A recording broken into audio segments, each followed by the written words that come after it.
ముందు ఎవరైనా మీ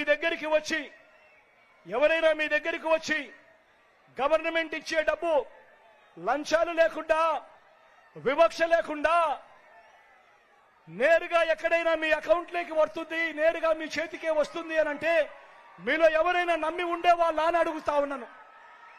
ఈరోజు ఈ 59 నెలల కాలంలో ఈరోజు రాష్ట్రంలో ఎప్పుడూ జరగని విధంగా ఏకంగా 2,70,000 కోట్ల రూపాయలు, మరొకసారి చెప్తా ఉన్నాను, ఏకంగా 2,70,000 కోట్ల రూపాయలు ఈరోజు మీ బిడ్డ బటన్ నొక్కుతా ఉన్నాడు. నేరుగా నా అక్క చెల్లెమ్మల కుటుంబాల ఖాతాల్లోకి నేరుగా పోతా ఉంది. ఎక్కడా లంచాలు లేవు, ఎక్కడా వివక్ష లేదు.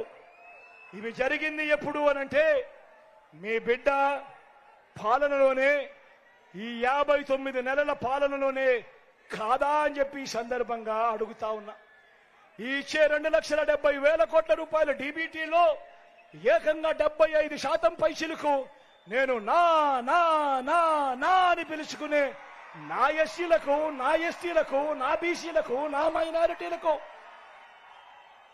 ఏకంగా 75% పైచిలకు ఈరోజు వాళ్ళకు అందింది అనంటే మనం అధికారంలోకి వచ్చిన తర్వాత ఇచ్చిన 2,31,000 ఉద్యోగాలు, రాష్ట్రం మొత్తం ఏర్పడిన తర్వాత దశాబ్దాలుగా రాష్ట్రంలో ఉన్న ఉద్యోగాలు 4 లక్షలైతే ఈ 59 నెలల కాలంలోనే మీ బిడ్డ ఇచ్చినది మరో 2,31,000 ఉద్యోగాలు.